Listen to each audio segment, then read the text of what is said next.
Kelly and Workman, a 24-year-old woman residing with her parents in Douglas County, Missouri, was known for her quiet demeanor, independence, and strong work ethic. While her parents were dairy farmers, Kelly not only assisted on the farm, but also offered lawn care and maintenance services to residents in the Dogwood area. On June 30th, 1989, was diligently mowing the grass at Dogwood Cemetery, which was adjacent to the Pleasant Southern Baptist Church.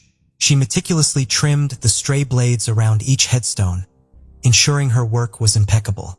Beginning her task at approximately 3:30 p.m., Kelly's dedication was interrupted when rain started pouring around 5 p.m. She decided to return home to feed the calves, while her parents tended to the milking of cows at their rented Seymour farm. Once the rain ceased at 5:40 p.m., Kelly promptly resumed her work at the cemetery. Her uncle even spotted her mowing as he drove past the lot on Missouri 14 in Douglas County. Unfortunately, this would be the last sighting of Kelly alive. 20 minutes later, with less than half of the job completed, it seems that Kelly left the mower beside a tombstone and departed from the cemetery. Concerned when she didn't return home for dinner that night, her parents immediately reported her missing to the police. However, the authorities advised them to wait, suggesting that Kelly may have run away. Disagreeing with this notion, as Kelly was known for her reliability and commitment to completing her tasks, her parents and friends took matters into their own hands and organized search efforts. Eventually, the police also initiated an extensive search in and around Douglas County, despite their initial belief that Kelly had run away. Adding to the mystery, Kelly's 1986 Oldsmobile was discovered in the parking lot of the church, with its keys left in the ignition. Over the course of several days, hundreds of volunteers, along with sniffer dogs and helicopters, scoured the countryside in search of any clues. Unfortunately, their efforts yielded no results. However, on July 7th, exactly 7 days later, a farmer and his son stumbled upon Kelly's remains submerged in water from the waist down in nearby Christian County. The lifeless body of the missing woman was discovered approximately 10 miles away from the location where she vanished. Although her body was still clothed, it had undergone such severe decomposition that dental records were required to establish her identity. The circumstances surrounding her death remain unclear, as her death certificate attributes it to homicidal violence. Authorities suspect that Kelly was taken from the cemetery with the intention of committing a sexual assault.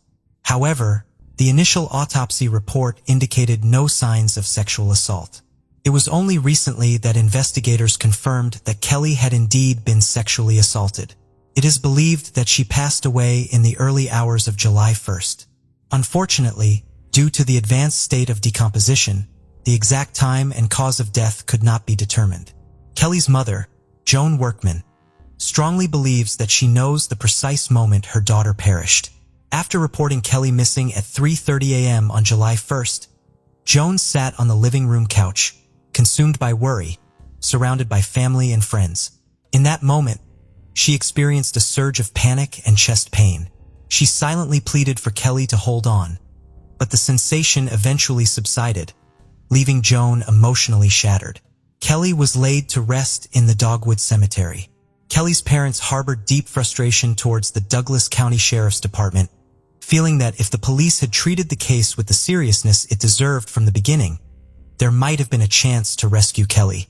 Their anger stems from the police's failure to dust Kelly's 1986 Oldsmobile for fingerprints. Additionally, they expressed disappointment that crucial information, such as reports of a woman screaming, was overlooked amidst the chaos of the initial night. Several months later, Kelly's mother discovered that 4 days after the abduction, an anonymous caller contacted her home and left a message with another family member, mentioning a sighting of someone at the Workman residence on the day of the abduction. Surprisingly, this caller did not reach out to any law enforcement agencies involved in the investigation. Joan believes that her daughter may have been acquainted with her abductor or abductors. A reward of $10,000 was offered, and over the years the police questioned multiple suspects, but none of them were ever charged. In relation to Kelly's murder, 2 suspects, Dwight and Bobby Banks, were repeatedly questioned. In 1990, They were pulled over by a Missouri Highway Patrol officer while traveling in a pickup truck on the night of Kelly's disappearance. The reason for their suspicion in Kelly's murder remains unclear. However, Dwight Banks agreed to take a polygraph test regarding the murder, which he reportedly passed.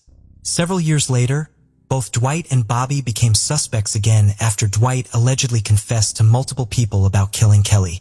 However, he later claimed that these confessions were made in jest and attributed them to being under the influence of alcohol at the time.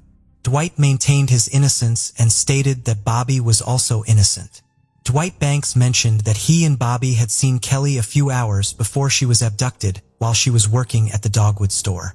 He insisted that he did not kill her. During Kelly's disappearance, Dwight Banks told the news leader that he and Bobby were at his house eating fried chicken. However, authorities were informed that Dwight may have taken drugs before the 1990 polygraph examination, which he had passed. Bobby Banks later asked an ex-girlfriend to provide an alibi for him on the evening Kelly went missing, and she reported this to the police. It was reported that Bobby Banks failed the polygraph test, which Dwight Banks attributed to his brother's emotional state. 9 years later, the Missouri Highway Patrol Crime Lab issued a warrant for 2 men, including Dwight, seeking DNA evidence that allegedly connected him to the killing. However, the tests did not yield conclusive results. On February 20, 2024, during a press conference, authorities announced the arrest and indictment of 3 individuals on charges of first-degree murder, forcible rape, and first-degree kidnapping. The suspects were identified as Wiley Belt and the initial suspects, brothers Dwight Banks and Bobby Banks.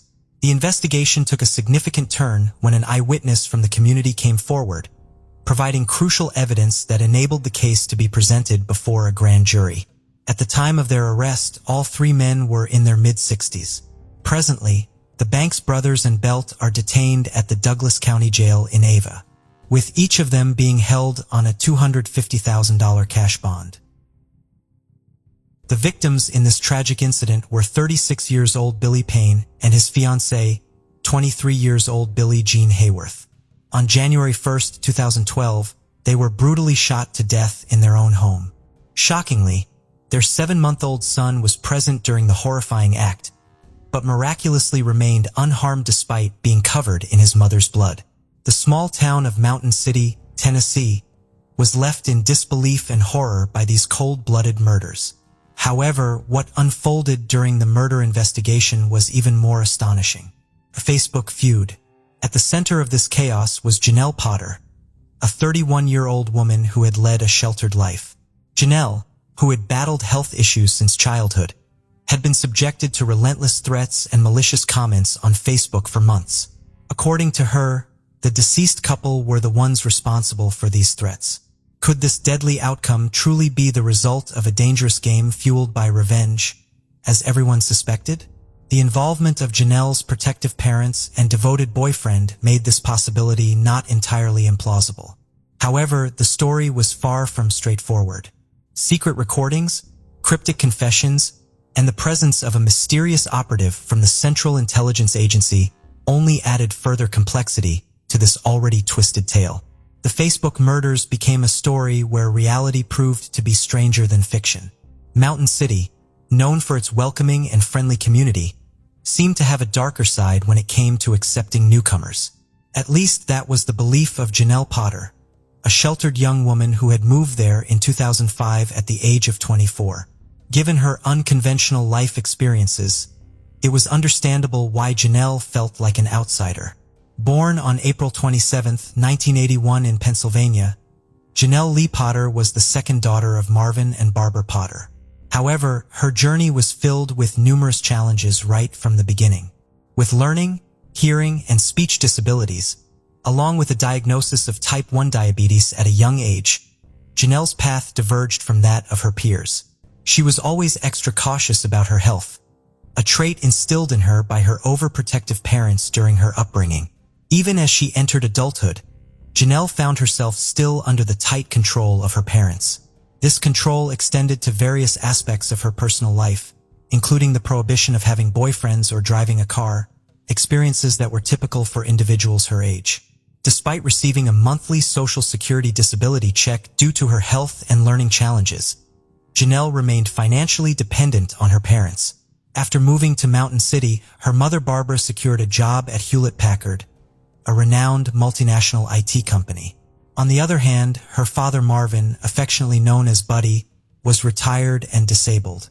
Marvin had an intriguing past, having served as a Marine in Vietnam and claiming involvement with the Central Intelligence Agency, although this was not officially confirmed. Regardless of the motivation behind his interests, Marvin had a deep fondness for firearms, evident in the collection of guns and ammunition in their home, even adorning his oxygen tank with bullet decorations. While her parents pursued their respective interests, Janelle lacked a significant occupation. Standing at almost 6 feet tall with a childlike voice and social awkwardness, she struggled to form new friendships. As a result, she spent most of her time indoors, confined to their secluded ranch house. Her room resembled that of a 4th grader, filled with soft toys and posters, reflecting her personality, which seemed to align with her mother's sentiments. Like many other individuals who prefer solitude, social media became Janelle's primary means of support and connection with the outside world. Her Facebook profile described her as a sweet and caring person who loved life and enjoyed making others laugh. However, it proved to be quite challenging for her to use social media as an escape from her parents' watchful eyes as they closely monitored all of her online activities. In 2009, when Janelle was in her 30s, she had a rare opportunity to break free from the confines of her computer screen and connect with others. During a solo trip to the pharmacy, which was one of the few places she was allowed to visit independently when her mother was occupied, struck up a friendship with a pharmacy clerk named Tracy Greenwell. Tracy recognized Janelle from her previous visits and remembered how she looked when she first came in. Later, Tracy mentioned that she felt a sense of compassion for Janelle and decided to strike up a conversation, extending a hand of friendship. This single encounter would ultimately change the course of Janelle's life. After their initial meeting, Janelle started spending a significant amount of time with Tracy. For Janelle, interacting with Tracy's family and friends provided her with her first real taste of the outside world. She noticed the stark contrast between their vibrant lifestyle and the sheltered environment she was accustomed to at home. Being with them allowed her to try new things and engage in activities like rock climbing, which opened up a whole new world of adventure for her. Tracy also introduced Janelle to her brother, Billy Payne, who was better known as Bill. Bill was described as an outgoing, caring, and charismatic man who worked at the local thread factory after completing high school. Known for his sense of humor, he had a talent for lightening the mood and bringing joy to those around him. Some acquaintances believed that Janelle had a secret crush on Bill, although her feelings were not reciprocated. Bill was in a committed relationship with a woman named Billie Jean Hayworth, whom he had met at work. Despite a significant age difference of 13 years, Billie Jean had captured Bill's heart, and the pair shared a strong bond. By 2011, they were engaged and had welcomed a son into their lives. Their relationship was characterized by happiness and anticipation as they planned for their future together, including marriage.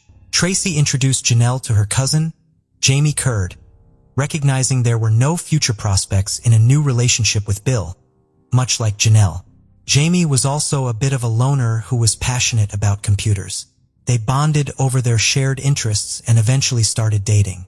However, they had to keep their relationship a secret from Janelle's strict parents, knowing they wouldn't approve. Eventually, Janelle introduced Jamie to her parents, but they were unaware of the true nature of their relationship and believed they were just friends. Jamie, being a computer repairman, found his way into the Potter home whenever Marvin or Barbara needed help with their family computer. Behind her parents' backs, the couple continued their romance, with Jamie even providing Janelle with a cell phone for discreet communication. It appeared that Janelle's life was finally taking a positive turn. She'd found a supportive group of friends and had a boyfriend she cared about. However, around this time, Janelle started experiencing relentless bullying on her Facebook page. Anonymous comments flooded in, labeling Janelle as a bad person and even threatening her with assault. Janelle confided in her mother Barbara about the online threat she was facing, and Barbara was deeply disturbed. In an attempt to address the situation, Barbara took matters into her own hands and posted a plea on Facebook urging the perpetrator to stop the harassment. She also warned that if the harassment didn't cease, she'd involve the authorities. When Barbara questioned Janelle about the identity of the perpetrator, Janelle suggested that it could be Billie Jean Hayworth. But what reason would Billie Jean have for such malicious actions? According to Janelle, Billie Jean was envious of her looks and feared that her boyfriend Bill might leave her and their child for Janelle. She even claimed to her parents that Billie Jean was responsible for the ongoing prank calls and intimidating drives past their house. On the flip side, Billie Jean confided in some friends that they were being harassed by Janelle. They believed that Janelle was envious, and despite being in a relationship, she still had feelings for Bill. Amidst this social media conflict and complex web of accusations, both men stood by their partners. Bill supported Billie Jean's innocence while Jamie supported Janelle's claims. This division caused a rift between the once close friends, splitting the family into opposing factions. Despite being cousins, Jamie and Bill's relationship deteriorated due to the dispute. In response to her concerns, Janelle contacted the police to report the situation at one point. The situation took a dangerous turn when large rocks were thrown into the Potters' front yard, escalating the conflict to physical threats. Barbara, worried for their safety, contacted the police for assistance. Photos taken by the police showed that the rocks were marked with Bill Payne and Billie Jean's names, with one rock bearing the message, "I am your Huckleberry." Although there were no immediate repercussions from the incident, Janelle's parents were deeply disturbed. Following this unsettling event, all parties involved unfriended each other on Facebook. With everyone unfriended, one might assume that this would be the end of the saga. However, it was far from over. On January 31st, 2012, around 10:30 a.m., the Johnson County Sheriff's Office in Tennessee received a troubling 911 call. A close acquaintance of Billy Payne and Billie Jean, who had visited their residence that morning, made a distressing phone call. She had discovered the couple's back door wide open upon arrival and was met with a horrifying sight upon entering. The young parents had tragically been shot and killed in separate rooms. Despite the harrowing circumstances, their 7-month-old son was found unharmed in his mother's arms, albeit covered in blood. Remarkably, Tyler remained eerily silent throughout the ordeal. The occurrence of murder was a rare occurrence in their tight-knit small town. Local law enforcement promptly notified the Tennessee Bureau of Investigation upon learning of the double homicide, recognizing the need for additional resources to handle the case. From the very beginning, investigators understood that this particular homicide case would be far from ordinary. The crime scene offered no discernible clues and forensic evidence was noticeably absent. Post-mortem examinations failed to provide any significant new information beyond what law enforcement already knew.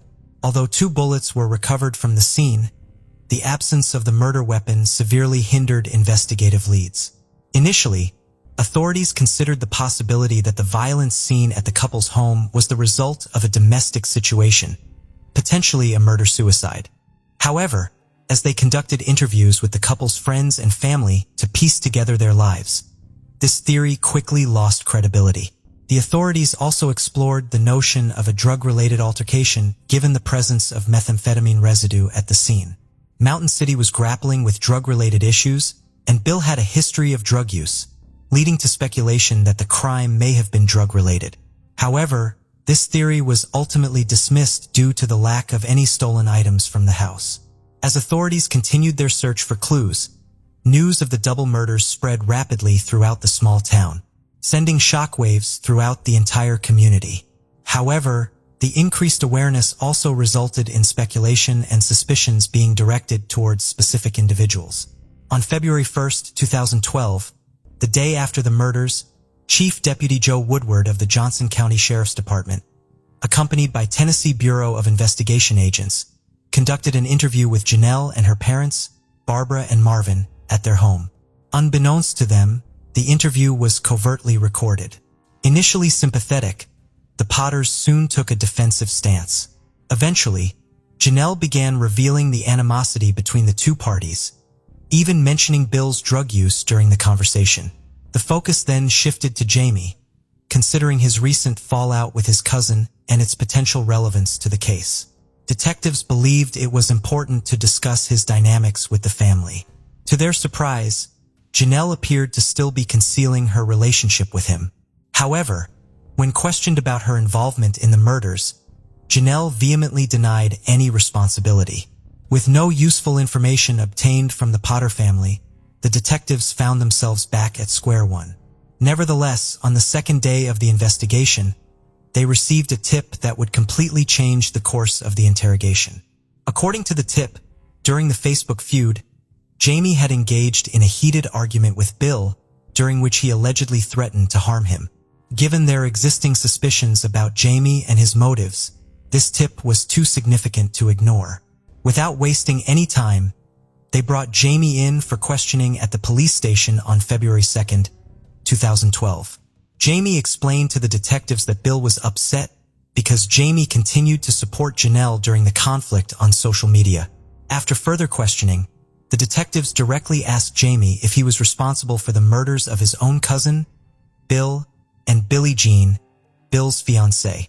Despite Jamie's denial, investigators still harbored suspicions about him. During the investigation, the police diligently carried out their tasks, analyzing ballistic reports, verifying alibis, and considering hearsay. For days after the tragic murders, the grieving loved ones of Billy Payne and Billie Jean bid their final farewells. On February 6, 2012, 2 days later, detectives decided to subject Jamie Curd to a polygraph test, which he failed miserably. The test results indicated that he had lied about his knowledge of the killer's identity. Consequently, the investigators brought him in for another round of questioning, this time with a determined effort to elicit a confession. After hours of interrogation, Jamie finally admitted to his involvement. He revealed that while Marvin carried out the murders, he stood by as a witness. Jamie even provided details of how he had slashed Bill's throat. The detectives concluded that both Marvin and Jamie were implicated in the killings, but they still needed to ascertain the extent of Janelle and Barbara's involvement. Unfortunately, Jamie could not provide a definitive answer to this crucial question. Just as the interrogation seemed to be coming to a close, an unexpected twist emerged. Jamie casually mentioned the Central Intelligence Agency, leaving the investigators perplexed as to why he would bring it up. They probed further, and Jamie began to weave a bizarre tale. According to him, he had been exchanging text messages with someone named Chris, who claimed to be a friend of Janelle's and worked for the Central Intelligence Agency. Allegedly, Chris's role was to protect Janelle from her enemies. However, the detectives found this story highly implausible. Why would a Central Intelligence Agency operative involve themselves in a minor internet dispute in a small town? Were the details being fabricated by Jamie? Furthermore, doubts arose regarding Jamie's claim that Marvin was the perpetrator of the murders due to his disabilities. It'd be possible that Jamie acted alone in order to protect his girlfriend and gather concrete proof. The detectives instructed Jamie to secretly record Marvin's confession during a phone call. That night, Jamie made a call to the Potter residence. Although Marvin did not explicitly admit to the crime, his statements provided enough evidence for the police to take action. The next morning, on February 7, 2012, deputies from the Johnson County Sheriff's Office executed a search warrant at the Potter residence. When Marvin exited the house, the officers informed him of his arrest for the double murder.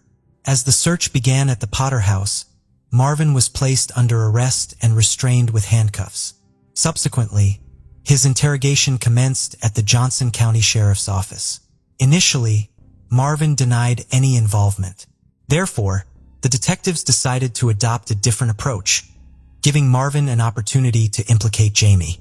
Instead of continuing with the harsh interrogation, the investigators took on a more empathetic tone. Finally, after 4 hours of intense questioning, Marvin's story started to unravel. The investigators believed that Marvin was struggling with a moral dilemma where he believed his actions were justified. From Marvin's perspective, he was merely protecting his daughter from individuals who posed a violent threat to her. However, he took full responsibility and denied any involvement of his wife or daughter in the crime. On the other hand, Barbara was hesitant to accept that Marvin was responsible for the atrocious crime. Meanwhile, the police continued their search of the Potter home, looking for any physical evidence that could link Marvin Potter to the murders of Billy Payne and Billie Jean Hayworth. It was evident that the Potter household was far from being a typical home.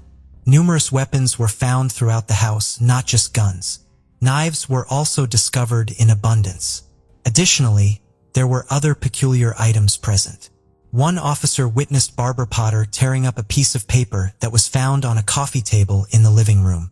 Acting swiftly, the officer caught a glimpse of the content, which turned out to be a printed-out photo of Billie Jean Hayworth and some of her friends downloaded from Billie Jean's Facebook page. Although Barbara's attempt to dispose of the evidence did not immediately result in consequences, it raised suspicions among the authorities. They began to doubt whether she might be withholding information. During the search of Marvin's truck, police stumbled upon 3 large white trash bags filled with shredded documents. These bags were confiscated for further examination, and upon closer inspection, significant evidence was discovered.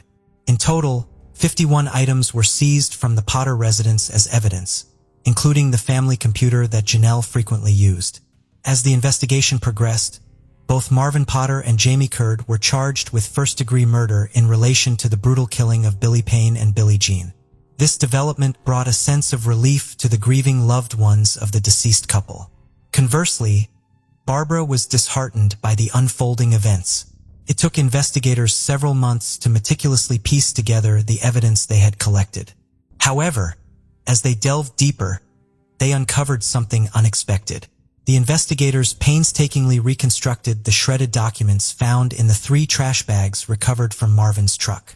Among the fragments, they discovered over 100 pages of documents that revealed a trail of thousands of emails exchanged between Barbara and a Central Intelligence Agency operative named Chris, the same Chris mentioned by Jamie earlier. These emails primarily consisted of warnings about perceived threats to Janelle's life. Presented surveillance evidence indicating that Billy and Billie Jean were planning harm against Janelle. Recognizing Janelle's parents' protective nature, Chris exploited this vulnerability by stressing the urgency of the threat and the need for immediate action. He reassured Barbara and Marvin that their efforts to safeguard Janelle would clear them of any wrongdoing, and pledged to clear their names. Ultimately, Chris manipulated Barbara into convincing her ex-Marine husband Marvin, who had a fondness for firearms, to carry out the murders of Billy and Billie Jean. Uncovered emails revealed Barbara's involvement in orchestrating the plan to involve Jamie in assisting Marvin with the murders. One email from Barbara to Chris expressed a desire for peace, but also a willingness to resort to extreme measures if necessary. This disclosure not only incriminated Barbara in the murder plot, but also showed her active role in persuading her husband to commit the crime.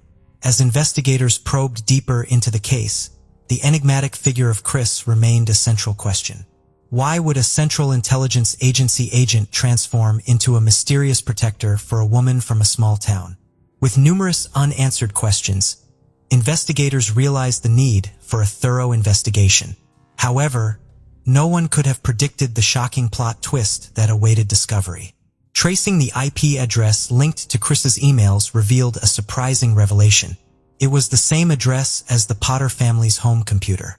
Additionally, through forensic linguistics analysis, investigators identified significant similarities in grammatical and spelling errors between Chris's messages and those of Janelle, who struggled with learning difficulties.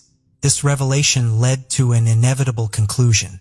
The supposed Central Intelligence Agency operative, Chris, was a fabrication, an online persona meticulously created by Janelle Potter herself. Acting in disguise, Janelle manipulated her unsuspecting parents and her love-struck boyfriend, deceiving them into seeking revenge on her behalf. With substantial evidence, Barbara and Janelle were arrested without resistance on August 12, 2013, for their roles in the murders of Billy Payne and Billie Jean over a year earlier. Both were charged with 2 counts of first-degree murder and conspiracy to commit murder. Marvin and Jamie were already in custody awaiting trial at the time of their arrest. Despite the strong evidence, all members of the Potter family pleaded not guilty to the charges. Marvin was the first to go on trial in October 2013. Prosecution presented a compelling case supported by Marvin's confession and testimonies from Mountain City residents about his intimidating behavior. It was evident that crossing Janelle meant dealing with her war veteran father. During the trial, it was revealed that Marvin had a prior conviction in 2004 for falsely claiming medals from the Vietnam War. This revelation cast doubt on Marvin's credibility and his supposed connection to the Central Intelligence Agency. Despite his defense team's efforts, the trial proceeded smoothly.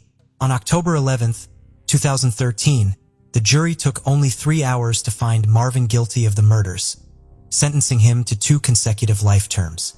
In contrast, Jamie reached a plea agreement with the state, admitting to 2 counts of facilitating and committing first-degree murder. Despite Janelle's persistent denial, the evidence presented during the trial painted a different picture, revealing the cunning manipulation that not only led to the tragic loss of 2 lives, but also devastated the lives of those left behind. The prosecution faced a tough case with Janelle and Barbara. Despite having substantial circumstantial evidence against them, there was a lack of direct forensic evidence linking Barbara and Janelle to the crime. Both women vehemently denied any involvement in the murders. Janelle went as far as claiming that she was not the person who posed as Central Intelligence Agency agent, Chris. Barbara maintained that someone else had used her email address to communicate with Chris, and she argued that it couldn't be proven that she was the one who typed those emails. To secure a conviction in their favor, the prosecution needed to convince the jury that both women were guilty of murder, even though they were not physically present at the murder scene. During the initial 4 days of the trial, the prosecution relied on digital evidence to demonstrate that Janelle, pretending to be the fictional Chris, had deceived her parents and boyfriend Jamie in the year leading up to the murders. She orchestrated the killings of Billy and Billie Jean without physically participating in the act. On the other hand, Barbara was portrayed as an active participant in the deadly conspiracy. Then, the prosecution called their key witness, Jamie Curd, to testify. Unfortunately, the testimony did not unfold as expected. When asked if Barbara and Janelle conspired with him in the crime, he answered no. Despite this surprising testimony, the prosecution had one last card to play. They asked him to recount the events of the day of the murders, and this provided crucial evidence that Janelle had prior knowledge of the planned crime. The prosecution further emphasized that no evidence was ever found to support Janelle's claims that Billy or Billie Jean had threatened her or her family. They argued that the entire ordeal stemmed from Janelle's jealousy, particularly her inability to win Billy Payne's affections. It was also revealed that 2 women had previously obtained restraining orders against Janelle on separate occasions. In May 2011, the first incident took place when a woman claimed that Janelle had started harassing her after she removed her as a friend on Facebook a few months earlier. Janelle allegedly made harassing phone calls to her, ranging from 5 to 20 times a day. Another woman also came forward in the same month with similar accusations against Janelle. However, Janelle's defense team had a strategy in place. They brought in 2 expert witnesses to testify. The first witness was a cybersecurity expert who argued that IP addresses only identified devices, not specific users, and therefore couldn't definitively prove who had used the computer. The second witness was a neuropsychologist who had evaluated Janelle, and the evaluation confirmed that she was essentially functioning as a child and lacked the mental capacity to have orchestrated such crimes. The courtroom was filled with witnesses, but one particular prosecution witness stood out. Chris Jaden, a police officer from Delaware who had gone to high school with Janelle, was an unexpected witness. Surprisingly, Janelle had stolen Chris's identity for her online persona. The real Chris barely remembered Janelle, as they hadn't seen each other in almost 15 years. It seemed that Janelle had been fixated on Chris for a long time. She had downloaded photos of Chris from the internet to create a fake Facebook profile that she used to deceive her parents. Chris, however, had never interacted with Janelle or knew anyone named Billy or Billie Jean. After both sides presented their arguments, the jury deliberated for 5 hours following the 8-day trial. Eventually, the verdict was reached, finding both the mother and daughter guilty. On July 7, 2015, more than 3 years after the brutal murders of Billy Payne and Billie Jean, Barbara and Janelle were given 2 consecutive life sentences. During the sentencing, Bill's mother, Beverly Garland, delivered a poignant victim impact statement. Case presented a puzzling scenario where a person with emotional difficulties, supposedly functioning with a childlike mentality, managed to manipulate her family in a significant way. In a 2016 interview, Barbara expressed remorse for her actions.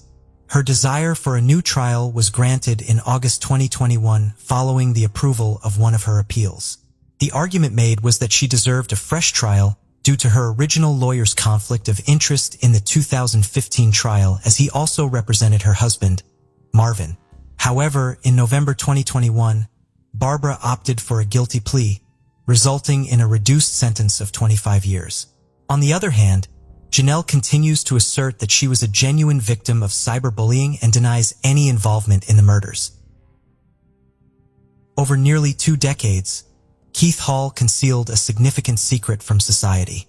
Not only was he a notorious pimp and drug addict, but he harbored an even more sinister side that remained unknown to all. In 2002, Keith committed the heinous act of murdering 19-year-old Rachel Wilson, his toxic partner. Through a web of deceit spun for the authorities, he skillfully evaded detection. However, when Rachel's remains were discovered years later, his game was finally up. How did this series of events unfold? This narrative will transport us to Middlesbrough, England, a town that was once a humble farmstead housing fewer than 30 individuals. Over time, the area underwent industrialization and experienced a surge in population. Presently, Middlesbrough is renowned for its football club and iconic transporter bridge. Regrettably, the town has also grappled with a significant issue of sex trafficking, with girls as young as 16 being coerced into prostitution. Rachel Wilson, as described by her family, was a vibrant, lively, and mischievous individual. It appeared as though she had a promising future ahead, with no foreseeable troubles. The Rachel we remember was brimming with happiness and exuberance. She was truly remarkable, shared Nicola Wilson, Rachel's younger sister, with the media. We were inseparable and shared a strong bond. However, everything changed when Rachel met Keith Hall at the tender age of 16. Despite the significant age gap of over 20 years, an unlikely relationship blossomed between them.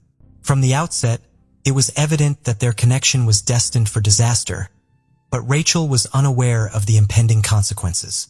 Exploiting her naivety, Keith introduced her to a world of illicit substances, particularly cocaine. Before long, Rachel became heavily reliant on this stimulant. Rachel's transformation from an amazing sister to a victim of addiction was heartbreaking.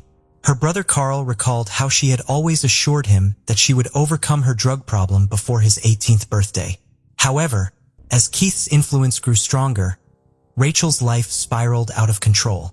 Desperate for money to sustain their lifestyle, Keith convinced Rachel to engage in prostitution. Trapped by her addiction, Rachel had no choice but to comply. She found herself working the streets of Middlesbrough, sacrificing her body to fuel their drug habits. Despite her sacrifices, Keith's demands only intensified, leading to violent outbursts. Rachel endured both physical and emotional abuse from the man she had once trusted. Fear consumed her as his behavior became increasingly erratic and dangerous. Rachel's family began to notice the drastic changes in her. They became aware of her drug addiction and witnessed the toll it took on her physical appearance. She grew thinner, a mere shadow of her former self. However, they remained oblivious to the abuse she endured at the hands of Keith. Rachel went to great lengths to conceal her suffering. Her mother, Tina Wilson, remembered her as a happy and mischievous teenager despite the struggles they knew she faced. Eventually, her family sought medical assistance to combat her addictions, but their intervention came too late. On May 30th, 2002, Rachel visited her sister Nicola, a routine occurrence since Nicola had recently given birth. The visit seemed ordinary, just like any other day. After spending quality time with her sister and niece, they bid their farewells. Later that evening, Rachel also spent time with her mother and other relatives. They all decided to visit a fair, and Rachel departed around 11 p.m. Little did they know, this would be the last time any of them would see her alive. As the days passed, Rachel's family grew increasingly worried as they hadn't heard from her. This was highly unusual for Rachel, who had always maintained a close bond with her family despite her lifestyle. Concerned, they embarked on a search for Rachel, checking her apartment and other places she frequented. but there was no trace of her. It was as if she had vanished from the town completely. Nicola, Rachel's sister, later recalled, "Rachel had her own way of doing things, but she always kept in touch. Sometimes we'd wonder where she was, but she'd always reappear a few hours later." Eventually, Rachel's family involved the police, and an extensive search for the missing teenager was launched. The authorities questioned Keith, inquiring about his whereabouts during the time Rachel went missing. Keith claimed that Rachel had run away with a man she had met at the fair, and he had no knowledge of her whereabouts after that. Unfortunately, the investigators had no concrete evidence to pursue. The only lead they had was CCTV footage of Rachel, captured as she walked down Southfield Road, Middlesbrough at 7:02 a.m. on May 31, 2002. Despite intensifying the search in the following days, there was still no sign of Rachel. The search persisted for 16 months, during which the police and Rachel's mother made numerous appeals to the public for any information regarding her disappearance. Although they feared the worst, there was no evidence to confirm her demise. Rachel's entire family was left bewildered, unaware of what had befallen their beloved Rachel. Her mother, in particular, clung to hope that her daughter would return home at any moment. "Rachel, if you're reading this, remember you can reach out anytime, day or night," Tina Wilson had expressed in one of her pleas. Several years after Rachel's sudden disappearance, her brother Benji Hopkins passed away in 2005 due to an overdose of antidepressants. The family believed that Benji's death was closely linked to Rachel's disappearance. The loss of Benji had a profound impact on the family, who were already grappling with Rachel's absence. On June 27, 2012, a group of men discovered human bones while working on a farm on the outskirts of Middlesbrough. The bones were buried in a shallow grave, prompting the police to investigate the identity of the body. Rachel's family was informed of the discovery, as there was a strong possibility that the remains belonged to Rachel. After 2 weeks, the results of the bone analysis confirmed that the body belonged to Rachel Wilson, who had been missing for over a decade. The news shattered Rachel's family. It was an agonizing couple of weeks, but deep down I knew it was her even though we had to wait. "I just knew," Nicholas stated. "Our family learned that Rachel was gone forever," her brother Carl expressed. "When we received the news, we were devastated. It was heart-wrenching to realize she had been so close to us all this time." Rachel's mother was devastated by the news, but also felt a sense of relief that her daughter had finally been found. "She's finally coming home. That's all I ever wanted." However, deep down, Tina wished that the circumstances were different, and that her daughter would be returning alive. The preparations for Rachel's funeral were set in motion, and the grieving family received immense support from the community. A fundraising event was even organized to generate funds for the funeral expenses. Several months after Rachel's remains were discovered, she was laid to rest beside her brother, Benji. Despite this closure, numerous unanswered questions continued to haunt both the investigators and Rachel's family. How did Rachel meet her tragic end, and who was responsible for her death? The examination of Rachel's skeletal remains yielded no clues about the cause of her demise. The absence of clothing where her bones were found indicated that she had been buried without any garments. Temporary Detective Superintendent Paula Duell, who had diligently investigated Rachel's case, explained that the lack of forensic evidence at the scene made it impossible to determine the cause of death. She further stated, although finding someone who had been missing for a decade was a significant breakthrough, it did not provide us with the leads we had anticipated. Determined to unravel the truth, investigators tirelessly worked day and night. However, before they could make substantial progress, Rachel's father, Bernard Wilson, tragically passed away. This devastating loss added another layer of grief to the already mourning family.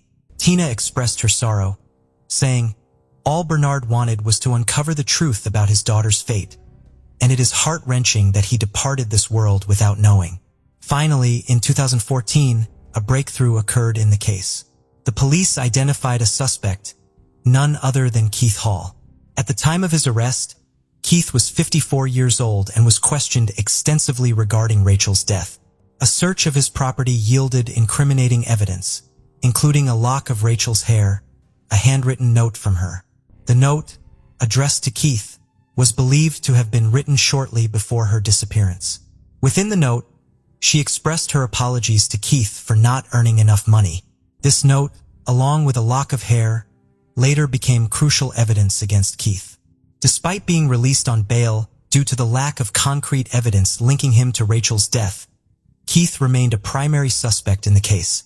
Over the following years, Keith frequently visited the police station, yet each time he was questioned about Rachel's death, he evaded providing any substantial information. In 2018, a special grant was allocated to the police department's investigation unit, allowing for increased efforts in solving Rachel's murder. In the subsequent months, investigators interviewed numerous sex workers who were present during Rachel's disappearance, totaling approximately 500 individuals. Although time-consuming, progress was gradually made. Detective Duell recalled, "Many witnesses we spoke to were reluctant to revisit the darkest periods of their lives, given their involvement in the sex industry. However, we were fortunate that some courageous individuals came forward and shared their stories. These witnesses shed light on the toxic relationship between Keith and Rachel, revealing how he coerced her into prostitution and physically abused her whenever she failed to meet his financial expectations. These acts of violence often left her with visible bruises." Additionally, another witness disclosed incriminating statements made by Keith following the discovery of Rachel's remains, claiming that he had confessed to killing her. With these revelations, the police's suspicions were confirmed, solidifying Keith as the prime suspect they had been searching for. Keith's suspicious behavior had been noticed from the beginning, but authorities lacked concrete evidence to charge him with any crime. However, as time went on, the case against him grew stronger. Investigators meticulously reviewed hours of CCTV footage surrounding the time of Rachel's disappearance, in addition to gathering witness testimonies. It was during this process that they observed a purple Vauxhall combo van frequently seen in the Middlesbrough area, which they believed was connected to Rachel's murder.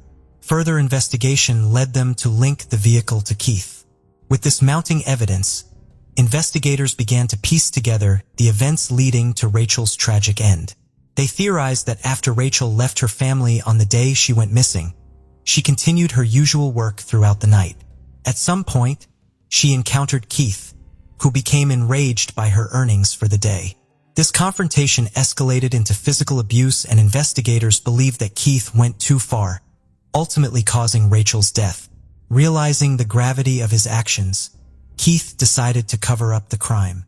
Authorities suspected that he waited a few days before loading Rachel's lifeless body into his van and disposing of it on a farm where her remains were discovered a decade later. Although this was the prevailing theory, Keith never provided an account of the events or his motives for killing Rachel.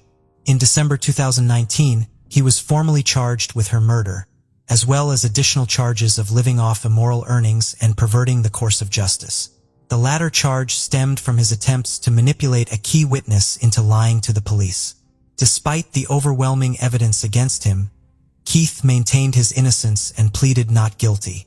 A trial date was initially scheduled for June 3, 2020, but due to the outbreak of the coronavirus pandemic, it was postponed to October 6th of the same year. The trial date was once again rescheduled until May 11, 2021, was ultimately agreed upon. On the day the trial was set to commence, he finally admitted that he was responsible for Rachel's death. Although he denied the murder charge, he pleaded guilty to the lesser charge of manslaughter. Additionally, he pleaded guilty to the other two charges brought against him. Following his admission of guilt, a spokesperson for the Crown Prosecution Service, responsible for prosecuting criminal cases, addressed the media regarding the acceptance of Keith's plea for manslaughter. The spokesperson disclosed that the case had posed significant challenges, particularly due to the discovery of Rachel's remains more than a decade later, making it impossible to determine the cause of death or the motive behind it. Proving intent would have been necessary for a murder charge. As a result of Keith Hall's acknowledgement of responsibility for Rachel's death, coupled with other evidential factors, the case was re-evaluated, leading to the decision to accept a plea for manslaughter, stated the spokesperson. They further added, Keith Hall's guilty plea to manslaughter signifies his conviction for killing Rachel and disposing of her body. Our decision was made after careful consultation with both the police and Rachel's family, On November 1st, 2021, Keith was sentenced to 18.5 years in prison for manslaughter, living off the proceeds of prostitution and perverting the course of justice. This brought a sense of relief to Rachel's family, who had waited 19 long years for justice to be served. It is difficult to find any solace in this outcome, when at the core of this investigation is a vulnerable 19-year-old girl who tragically lost her life, remarked Detective Duell following the sentencing. With Keith behind bars, Rachel's family could begin to take the initial steps towards moving forward. However, Nicola acknowledged that the road ahead would still be incredibly challenging for the family. She mentioned, "While it may bring some form of closure, I doubt we will ever truly find complete closure as our ordeal continues." She went on to say, "I want Rachel to be remembered as the witty, mischievous girl she always was. That chapter of her life was brief. There was so much more to her." Sherry Black, a cherished great-grandmother, was brutally murdered in November 2010, shocking the neighborhood of South Salt Lake. Utilizing every tool at their disposal, investigators followed leads and questioned suspects to determine who would have perpetrated such a heinous murder and why. But for almost 10 years, the case would remain unsolved and justice was elusive. Now the police has the suspect, and the reason he killed Sherry Black will shock you. Sherry Casey Black was born on the 14th of October 1946. Before her murder, she was married to Earl Black, her high school sweetheart. They have one daughter, Heidi Miller, who subsequently married and blessed her parents with many grandchildren. Before her unfortunate demise, Sherry had a very active role in her daughter's life as well as the lives of her 6 grandchildren and newest great-grandchild. Her first grandson had just arrived in Chile to start his mission for the Church of Jesus Christ of Latter-day Saints, and she was expecting another great-grandchild. Unfortunately, the evil ones wouldn't allow her to live to meet her second grandchild. On November 30th, 2010, Sherry Casey Black was murdered in the little bookstore she owned on her property in South Salt Lake City, Utah. She had been assaulted and stabbed before her husband, Earl, returned from a conference meeting late at night. Earl instantly dialed 911 for assistance. At the first phase of the investigation, the detectives concluded that the victim did not know the person who killed her and that the murder was an unplanned, random act. The South Salt Lake Police Department started a thorough investigation into Sherry Black's case, going about the neighborhood and asking the locals if they had heard or seen anything suspicious. While this was going on, Earl Black spent a significant amount of the evening in the police headquarters being questioned, as is customary in a case of this nature. The crime scene was searched for hints by detectives from the South Salt Lake Police Department and the crime scene responders from the Utah Bureau of Forensic Services laboratory system. They also reviewed surveillance footage from nearby cameras, spoke with locals and business owners, and processed the building for evidence. They discovered that the perpetrator was hurt while committing the murder and his blood was unknowingly left on a doorframe. A DNA profile was created using this blood after it had been submitted for forensic analysis. 10 years later, this would be necessary to crack the Sherry Black's cold case. The Combined DNA Index System, CODIS, was where the DNA profile was uploaded and the DNA profile continued to cycle through the database every week, in search of a match. Sadly, no match was ever discovered. This indicated that the offender had never caused harm to anyone where he might have left his DNA at a crime scene, or that he had never been apprehended and had his DNA properly obtained in connection to his arrest. Police found it especially puzzling that there didn't appear to be any robbery evidence at the crime scene. There were mountains of books, literally thousands upon thousands of them. It was challenging to determine whether any rare books had been taken, which the police initially suspected could have been a motive for the crime based on an inventory that Sherry had kept in her head. There was still money in the cash register, and there were lots of valuable items that could have been taken but weren't. In order to ascertain what might have been left behind by the culprit and what belonged to Sherry, the investigators also talked with the family. Debbie Casey, Sherry Black's sister, stated that Sherry and Earl had been married since high school and had a very close bond. Their home was described as being always peaceful by neighbors. Everyone appeared to enjoy them. Her brother claimed that the bulk of her company's activities concerned online book sales. He never overheard her discussing problematic interpersonal or commercial ties. Nothing about Sherry's life or her work would make her particularly vulnerable to becoming a victim of a violent crime. Sherry is quiet. You'll hear that from people. Very unassuming, kind and friendly, though, and really knew her stuff. She knew books and she was successful at what she did. She had a good reputation in the trade for being honest and having integrity, said Kurt Bench, one of her colleagues in the bookstore business. The following year, after Sherry Black's murder in February 2011, the Black family and the South Salt Lake Police Department solicited the help of the Vidic Society, a non-profit organization that offers top-notch consultation on homicide investigation. The specialists visited Salt Lake City to examine the case. The experts thought the attacker was familiar with the victim. Even though the interaction was really brief, the crime was planned and it had a sexual motivation. They also believed the culprit was a younger person, no more than 19 years old, who frequented the neighborhood. According to the expert, if the culprit was older, he was likely mentally challenged to have committed such a heinous crime. The Unified Police Department of Greater Salt Lake was also contacted for their assistance by the South Salt Lake Police Department, although their assistance was only restricted until 2015, when the South Salt Lake Police Department hired Unified Police Department cold case detective Ben Pender. Two of the Vidic experts, Richard D. Walter and Patrick J. Zerpali, independently traveled back to South Salt Lake City in May 2015 for a 2-week period to collaborate with the investigators on the case. Sorensen Labs in Utah produced a restricted genealogy profile of the culprit in 2017, using DNA from the crime scene. Detective Ben Pender later learned about Parabon Nanolabs and their work with phenotyping DNA while attending a cold case conference in Washington, D.C. In order to process the killer's blood evidence from Sherry Black's crime scene, the Unified Police Department hired Parabon, which produced a number of age progression pictures of the criminal. The case was officially transferred from the South Salt Lake Police Department to the Unified Police Department of Greater Salt Lake in March 2018, after almost 8 years, and Detective Ben Pender was designated as the lead detective. Sherry Black's family kept the case in the public eye throughout the quest for justice, in the hopes of finding fresh leads. On the anniversary of her passing, they conducted candlelight vigils, created incentives, and reported developments in the case when they became available. They also sought to garner media attention. Detective Ben Pender started using the help of Parabon Nanolabs to perform genetic genealogy in October 2018. Over the course of following 2 years, he collaborated with one Parabon specialist in an effort to pin down the perpetrator of this heinous act. Detective Pender started to visit potential ancestors of the criminal's family tree in April 2019. He and the genealogist might then use this to whittle down and rule out potential suspects as they narrowed down their focus. Detective Pender traveled all over the United States, visiting members on the family tree and asking questions that may eventually help to identify the murderer.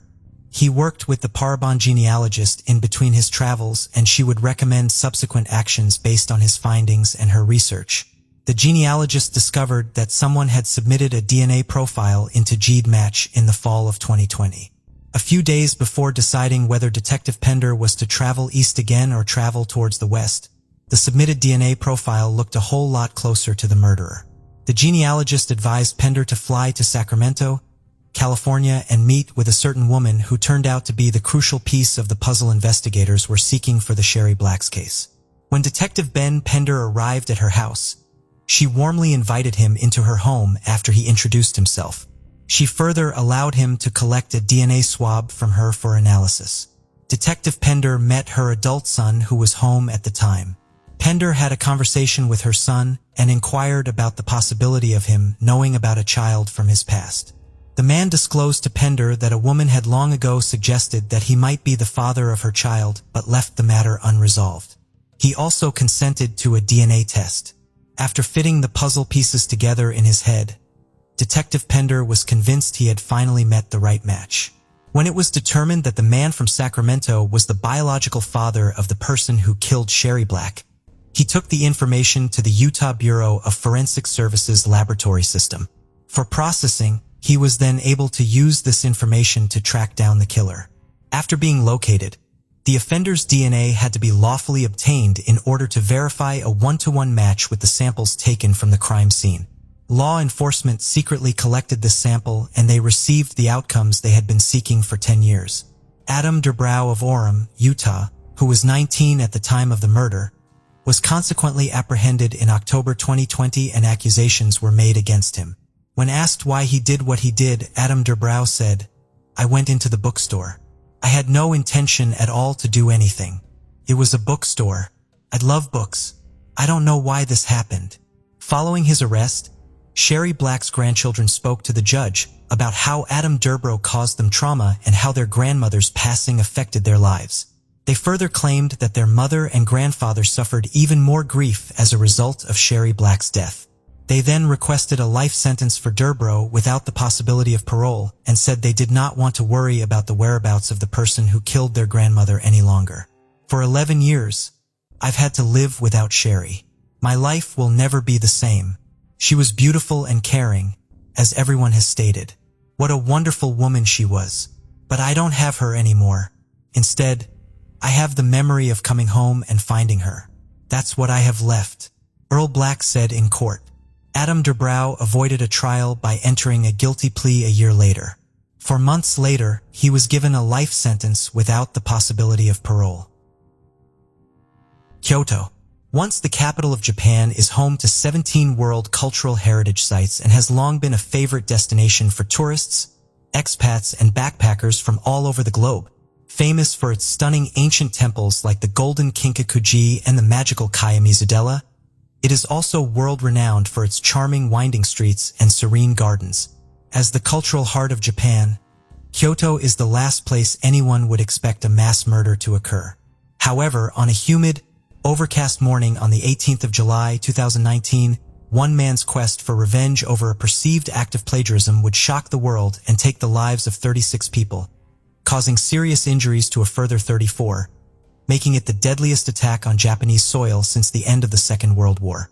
With the likes of Studio Ghibli's Spirited Away and My Neighbor Totoro, as well as many other cult favorites such as Sailor Moon and Gundam, anime is a $2 billion industry and has long been a key aspect of Japanese culture, enjoyed by children and adults alike from all over the world.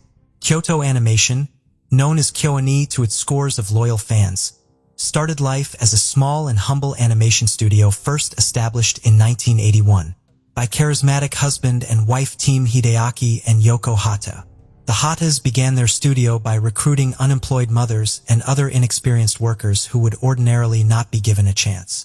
Yoko Hata, talking to a journalist at the time, stated, "Women have an innate power of being kind and gentle. So we hire more female staff because we also want our animation to be filled with that heartwarming power." This kind of sentiment alone made KyoAni stand out from the crowd and immediately won the hearts of so many within the anime community.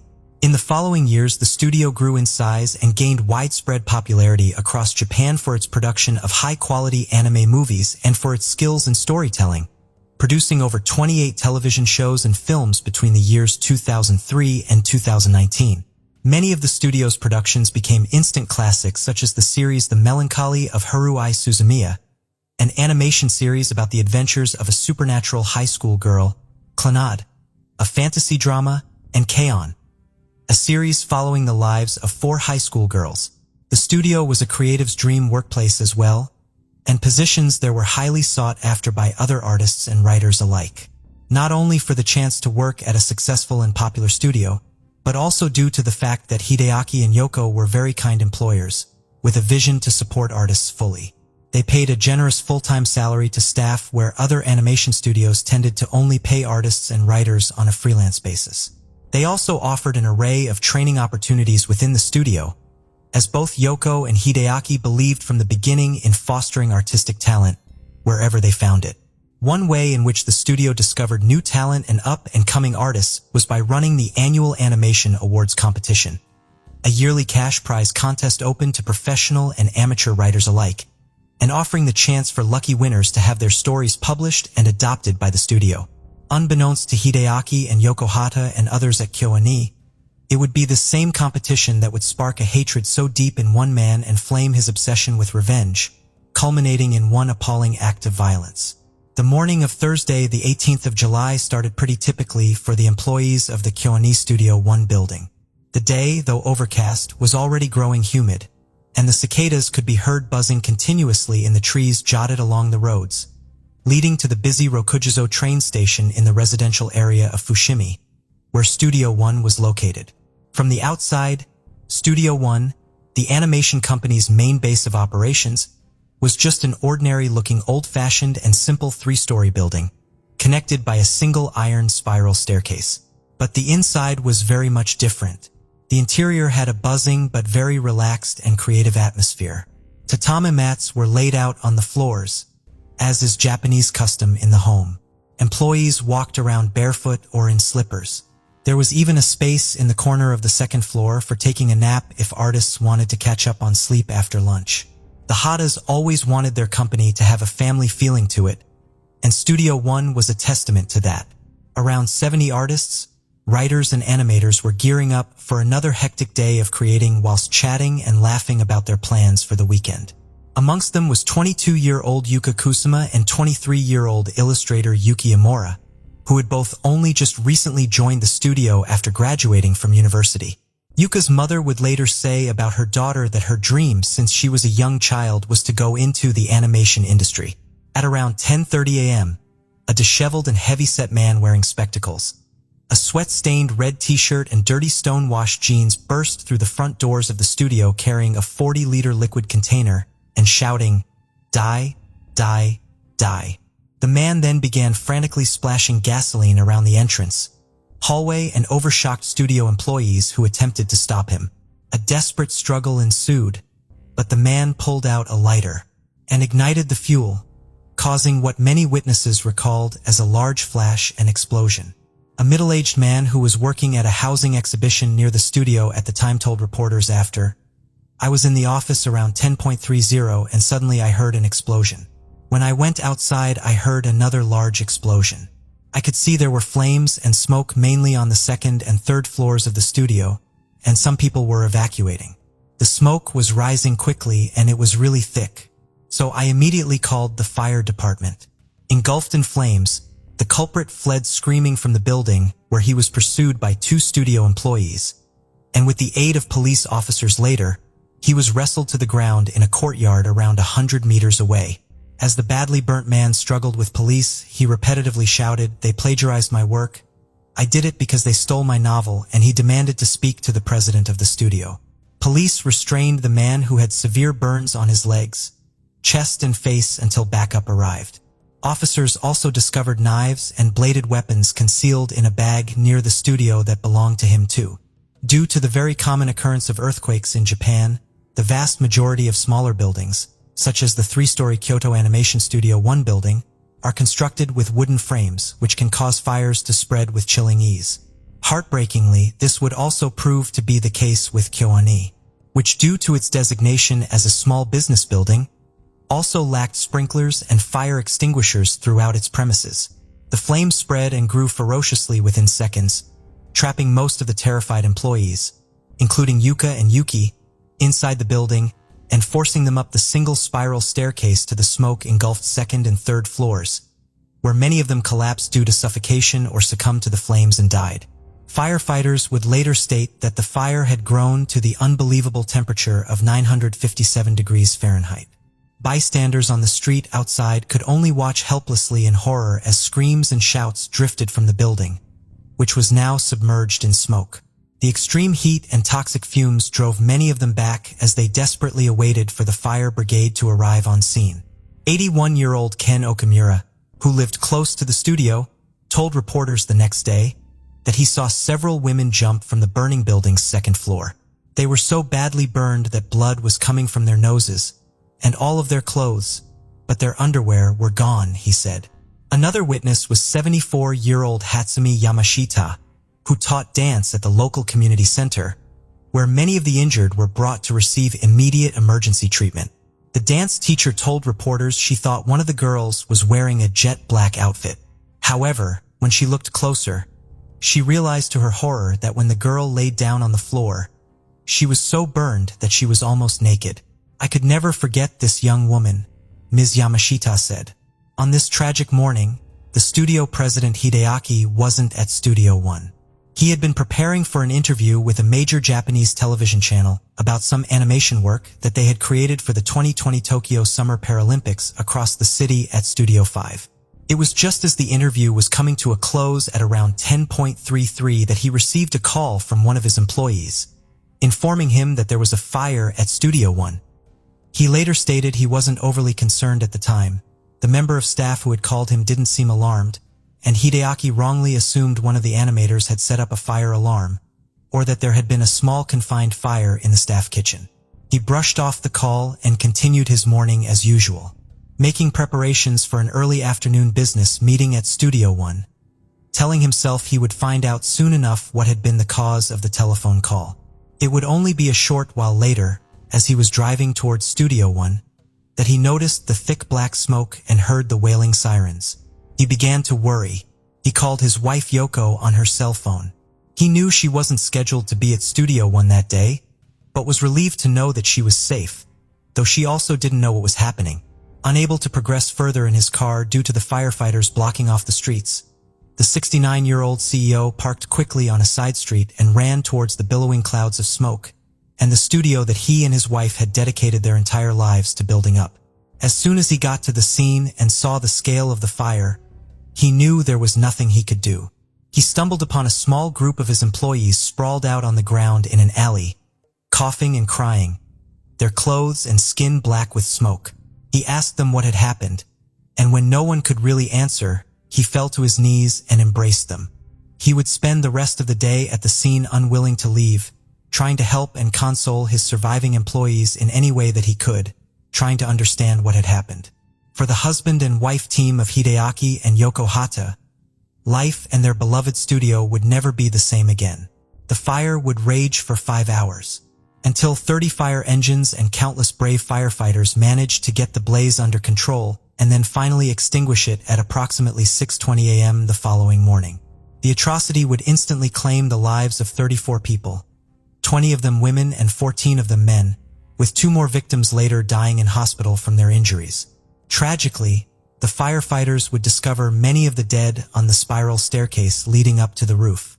Their bodies so badly burned they could only be identified by DNA testing. In the coming days, all that would remain of Kyoto Animation Studio 1 building was a charred and destroyed shell.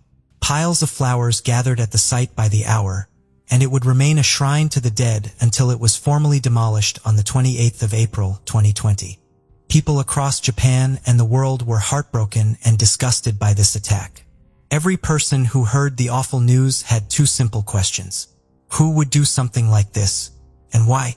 In 2019, 41-year-old Shinji Aoba had been out of prison for 3 years after a 6-year sentence for robbing a convenience store with a kitchen knife in 2012, and was now living in a single-occupancy apartment in a suburban area just outside of the north of Tokyo and over a 7-hour drive from Kyoto. Always a deeply troubled individual, Aoba had grown increasingly isolated and volatile since the death of his father from suicide in 2009. He had cut off all contact with his family and fought with his neighbors, and had previously received warnings from police for stealing a woman's underwear from her washing line, and for making threats to people living in and around the same single-occupancy building he resided in. People often saw him skulking around the neighborhood late at night on his bicycle, always unwashed and always wearing the same clothes. Most avoided him as much as possible. In the days following the arson massacre, a neighbor living on the floor above Alba's told reporters anonymously that he was relaxing in his apartment a few weeks before the attack, when he heard a furious banging from the outside and someone trying to get into his home. When the neighbor tentatively opened the front door, a disheveled and sweating man he recognized as the troubled Alba were standing there. When the neighbor asked what he wanted, Alba attacked him, shouting, "I will kill you." The attack was completely unprovoked, and the shocked and frightened neighbor quickly locked himself in the apartment and later reported it to the police. It was just one of many such incidences reported to the local police in the months and weeks leading up to the massacre. A 37-year-old woman who lived across the street from Alba's building later stated to journalists that she frequently saw the police and ambulance crews attending disturbances at his apartment, where loud music was often played through open windows to the annoyance of many. It seemed to everyone who had witnessed Alba's behavior that he was very unstable and could be violently triggered by the smallest of things. It would only be a matter of time before something pushed him over the edge completely. Unbeknownst to everybody, Alba's fuse had been lit the year previously. On November 18, 2018, Alba was sat in his apartment watching anime, which he now did with the majority of his time. He didn't have any friends or hobbies, and anime and video games had become his only remaining connections to society, people, and real life. On this day in particular, he was watching the 5th episode of the popular KyoAni series, named Surun, an animation about a group of high school boys in the archery club trying to make it to the national tournament, whilst also overcoming other life problems. This episode would infuriate Alba, sending him into a dark and bitter rage. In the episode of Surnei, there was a brief scene where the anime's protagonist buy meat that is discounted because it is past its sell-by date. Alba glared at the television, unable to believe what he was watching. He had written the same exact scene where a protagonist buys discounted meat that is past its sell-by date, and had written it in a novel he'd submitted to KyoAni's annual animation awards competition in the years previously. The fact that the coincidental scene was a very minor and completely inconsequential one was utterly lost on Alba. He became fixated on the idea that KyoAni had rejected his submission and then they had stolen his idea, plagiarizing his work and ripping off his novel. Alba became obsessed.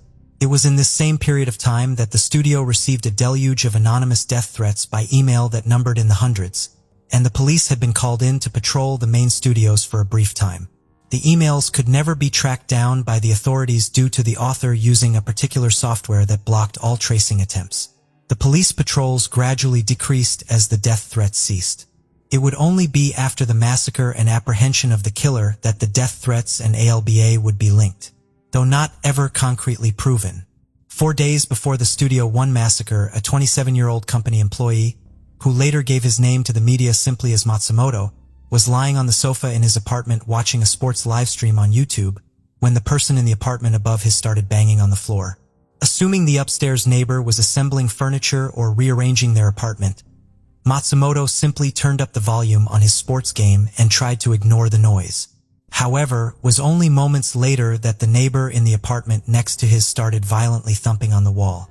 This caused a chill to run down his spine, as the neighbor now seemingly attacking the shared wall was the neighbor from hell, Shinji Aoba. Matsumoto had been living next door to Aoba for a couple of years, and was scared of him, stating he always was noisy, dirty, and rude, as well as being known for violence. He said he smelled terrible, really bad. I'm sure restaurants wouldn't let him in because of the way he smelled. When Alba started beating on his front door, Matsumoto attempted to ignore it. But when Alba returned to his apartment and started throwing objects against the wall, Matsumoto decided to try and talk to him. He went outside into the corridor and knocked on Alba's front door. When there was no answer, he shouted through the letterbox that it wasn't him making all the loud noises, but an upstairs neighbor. The door suddenly opened and out came Alba, grabbing the younger, smaller man by the throat and hair, shouting, "You're too loud. Shut up. I'm going to kill you." When Matsumoto again tried to explain to the enraged Alba that the noises hadn't come from his apartment, but the one upstairs, Alba screamed in his face, "It's irrelevant. You're annoying. I'll kill you. I have nothing to lose." Shaken, Matsumoto fled the building to the nearest police station to report the incident. But when police finally arrived at Alba's apartment to talk to him, he had seemingly gone missing. Matsumoto would later go on to state that Alba's eyes had looked, quote, insane that night. The following day, Alba was witnessed riding the high-speed bullet train from Saitama to Kyoto, where he checked into a cheap motel in a downtown area situated close to many popular tourist destinations and night spots. In the days leading up to the mass murder, still wearing the same bright red t-shirt and stonewashed jeans he had been wearing the night of the confrontation with his neighbor Matsumoto, Alba was witnessed by locals and captured on CCTV numerous times in the proximity of the Studio One building. On Wednesday, the day before the attack, Alba strolled into a hardware store and purchased a 4-wheeled push trolley. That afternoon, he pushed the trolley over 6 miles to a gas station where he filled up 2 red plastic containers with over 10 gallons of gasoline. He then loaded the containers onto the trolley, paid for the gas, and wheeled the trolley towards a disused and abandoned child's play area situated underneath a motorway underpass. It was here, in this lonely and deserted area, that he concealed the gas containers that he would use in the appalling attack the very next day. A day that would change the lives of everyone involved and change Japan forever. Confusion was rife in the hours and days following the attack. Friends and family tried desperately to reach loved ones who worked in the Studio One building. Authorities published lists of survivors and staff members who had been taken to nearby hospitals, and many family members were left bereft when they couldn't find the names of their loved ones on the hospital admissions or on the lists released to the media. 69-year-old Kazuo Okada, whose granddaughter Megumi Ono worked in Studio One and who hadn't been accounted for, told television reporters on the day of the fire that Megumi was my pride. Her name started appearing on the screens of anime movies. I was so happy to see that. I was proud of her. I want to see her face soon. It wouldn't be until over a week later that 21-year-old Megumi's fate would be conclusively determined through DNA analysis. Tragically, she had been another victim. As Japan mourned, new laws were passed making it more difficult to purchase large amounts of gasoline in plastic containers, and buyers now have to give their full details and an explanation for the purchase, which is all kept on record. Kind fans and supporters from across Japan and the rest of the globe came together, making charitable donations to a GoFundMe for the studio, raising over $2.3 million for the victims and their families. A large majority of survivors returned to work as soon as they were able to, going back to the jobs they loved, continuing to create the animation that brought so much joy to so many people and honoring the memories of their friends and coworkers who had passed away. Upon hearing that the motive for the mass murder was revenge over a perceived act of plagiarism, the Hatters and staff members went back over past competition entries and did in fact find a submission from ALBA, but it in no way resembled the scene that sent him over the edge, and had no similarities whatsoever to any scenes from any of the other studio's many works. Following the attack, he was taken by police guard to the intensive care unit at the hospital. He continuously admitted to setting the blaze as an act of revenge, telling the detectives, "I lit the fire because Kiyoani stole my novel." He also told police and hospital staff that he expected to get the death penalty. Suffering from severe burns to most of his body, he soon lost the ability to speak and could only breathe with the aid of a respirator. He also received multiple skin grafts, and police waited until he was healthy enough to be arrested and charged. That day finally came on the 27th of May 2020. Almost a year after the attack, Aoba was still recovering in a Kyoto hospital from experimental artificial skin grafts, but he was judged fit enough to be finally arrested on suspicion of murder and arson. He was officially indicted on the 16th of December 2020. It is highly likely he will spend the rest of his life in prison and escape the death penalty. So many mothers, daughters, fathers, and sons were stolen in the cruelest of ways from their loved ones. On awful summer day in July 2019.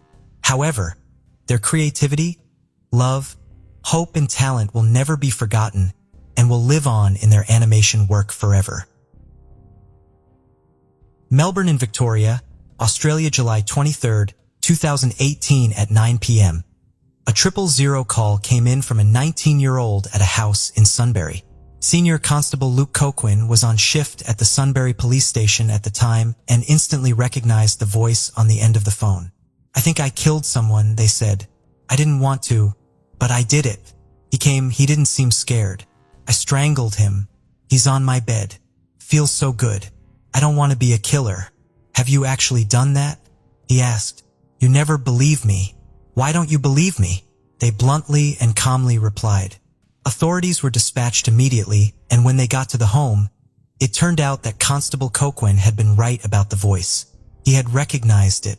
The caller answered the door, and it was someone the station knew all too well. Jamie Lee Dollar Guy. As they entered the home, they found 25-year-old Mal enwrathed in the bedroom.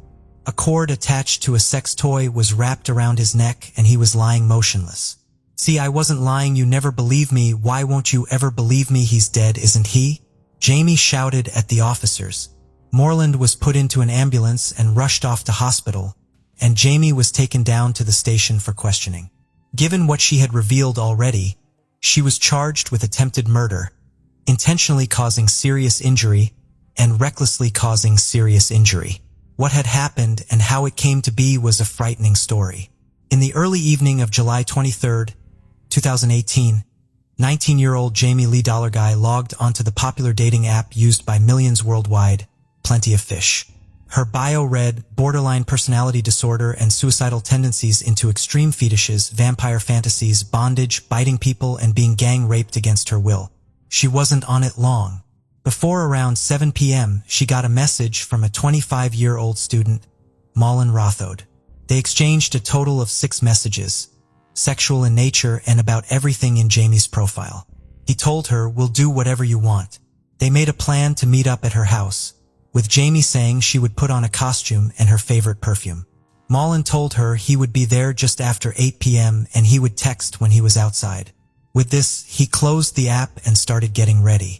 4 years before this, Malin Rothode had made the big move from Gujarat in Western India to Australia on a student visa to get his master's in accounting. He had really started a whole new life and had settled in well at Charles Sturt University, also working part-time as a delivery driver. He was an only child and was very close to his parents, talking to them every day. They had even sold their bungalow to finance his move to Australia when they realized it was his dream. As soon as they had the money, Malin was on his way, and the family took some photos at the airport before he left. Friends described him as happy-go-lucky, easygoing, but hardworking and very humble. His hard work had almost paid off, and was proud to say he was just 4 months away from finishing his course. His professors believed in him so much, they had actually offered him a job when he finished so he could stay in Australia permanently. Jamie was now at the station and talking a lot. She started by telling the detective she had been having a bad day, and the second Moreland agreed to meet her, she knew she was going to kill him. A matter of minutes after she ended her conversation with him on Plenty of Fish, she started making some Google searches. She then clicked on a link called 10 Steps for Committing a Murder and Get Away with It. At 8:07 p.m., Malin arrived at the house. She told detective she immediately took note of his shape and size and felt he was weak enough that strangulation would be easy. She told him she wanted to role play and he was keen to learn. I told him that I wouldn't let him out of the house and he said he didn't care. I said that I'm going to choke play and he said he's happy to learn anything. So I said that I have like psychopathic tendencies in my head and I'm not really that safe. And he said he's not scared, she said. Malin said as long as she didn't hurt him, he was up for anything. Jamie told him he could just tap and she would stop. He seems to be thinking it's all a game, she told the officers. She got behind him and started choking him. Jamie said she had 2 personalities. One's mean, one's nice. They're both me. One is caring and the other is destructive.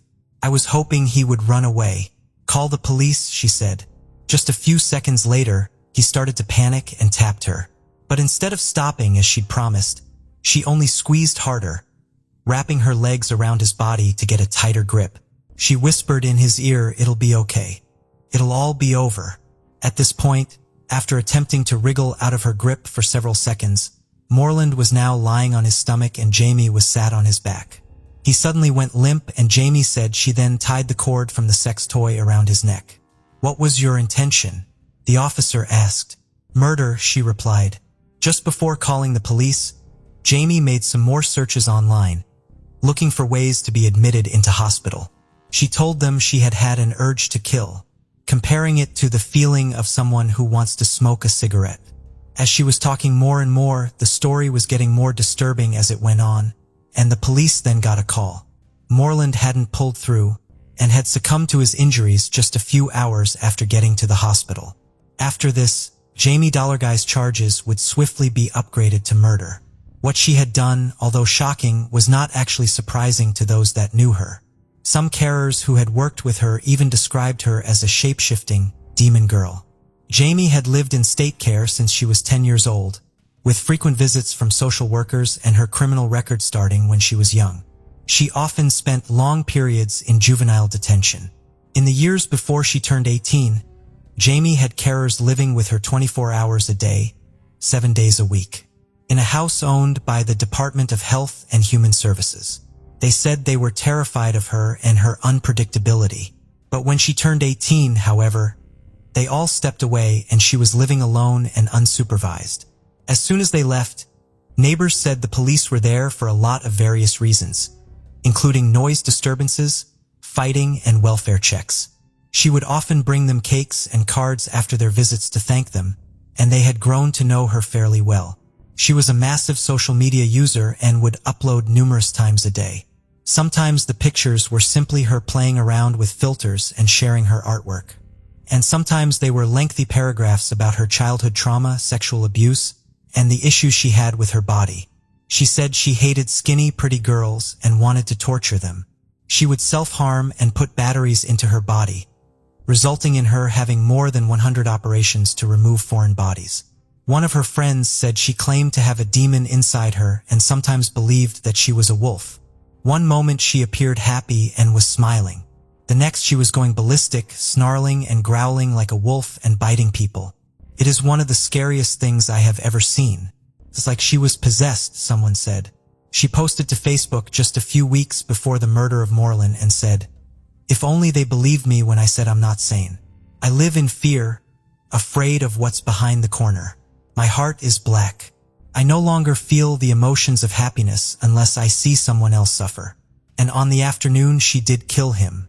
She texted one of her carers and said, "Upon being charged with murder, everybody knew that it would be a complicated case. As a result, she was assessed by some of the best clinical minds in Australia, and they said she was one of the most psychologically damaged they'd ever assessed. There is no doubt that Jamie Dollar Guy was a profoundly troubled person, and everybody said she was a ticking time bomb. Despite all of her confessions and admissions, in her first court appearance, she entered a plea of not guilty. As prosecutors dived further into the case, Moreland's friends in Australia banded together to raise money to send him back to India to be with his family. It took him 12 days to get home, where he was cremated. A year would then pass as more interviews, assessments, and the like were carried out, establishing whether or not Jamie was fit to stand trial. It was deemed that she was, and the now 20-year-old's murder trial would begin at the end of 2019.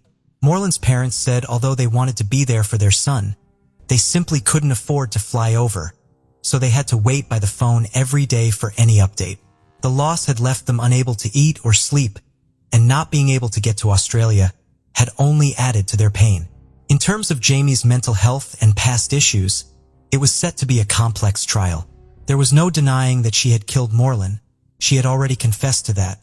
But it was now an argument of whether her mental health issues affected her in that moment and whether or not the murderous intent could be proven.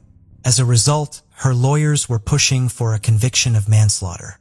Her defense team called in a psychologist, Dr. Carroll, and he told the jury that he did not believe that Jamie suffered from psychosis in any way.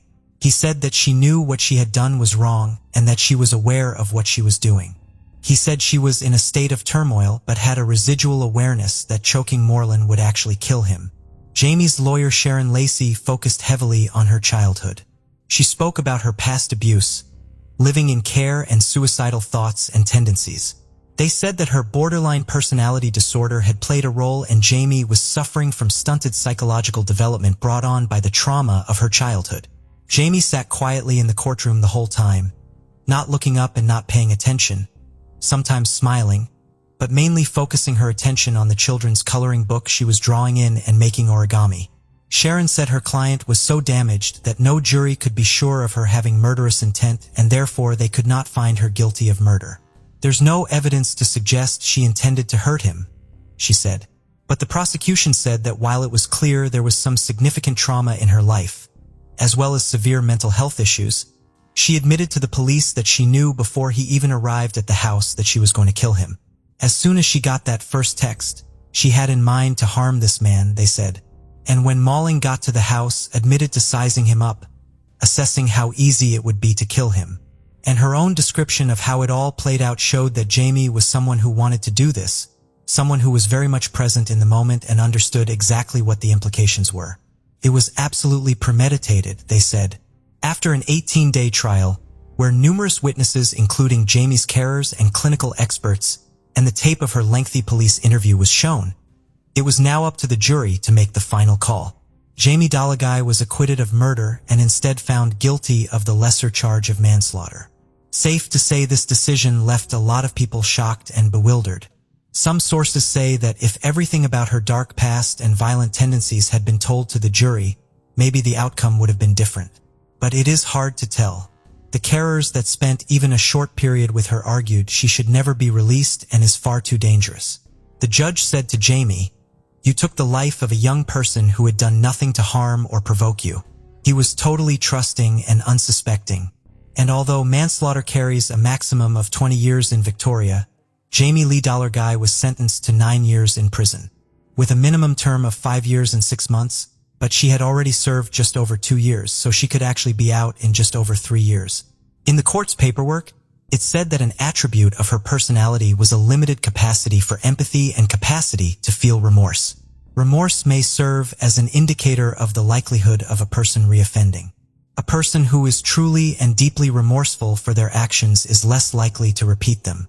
In your case, due to your empathy deficit, I am not convinced that the amount of remorse you feel is likely to significantly inhibit future conduct.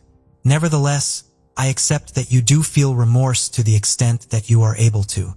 It follows that you must be given the benefit of remorse in mitigation of your sentence. Marlon's parents were horrified that people were aware she was so high risk, and even the social workers were scared of being on their own with her, and yet she was still allowed to live alone with people coming and going as they pleased. And to top it all off, she could be back out in just a few years. It is hard to know what will happen after these few years in prisoner up for Jamie Dollarguy, and how this situation will be approached and handled.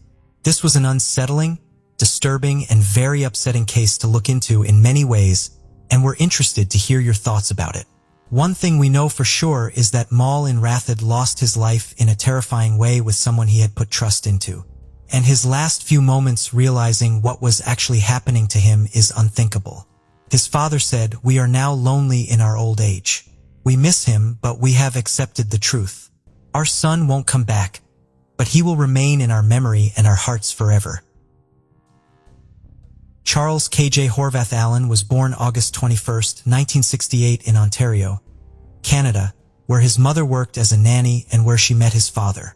However, she would move him to Halifax, England, where he would grow up. After leaving school, Charles, who was known as a carefree individual, informed his mother, Denise, that he wanted to spend a few months in Canada where he was born. Denise bought him a return ticket as part of his 21st birthday present, and Charles left for Montreal in September 1988.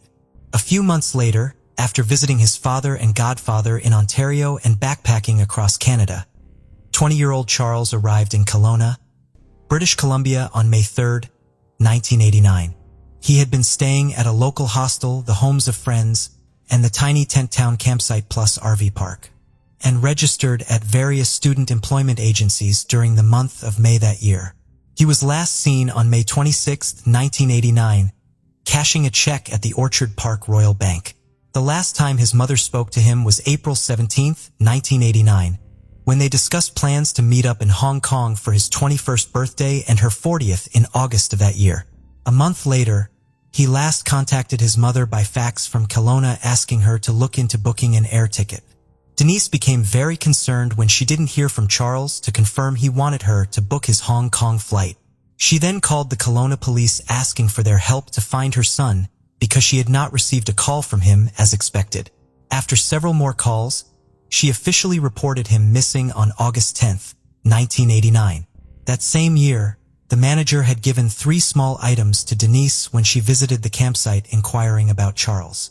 A rosary given to him by his godfather, a tiny red Bible, and a leather bootstrap that had been kept in the shed for more than a year.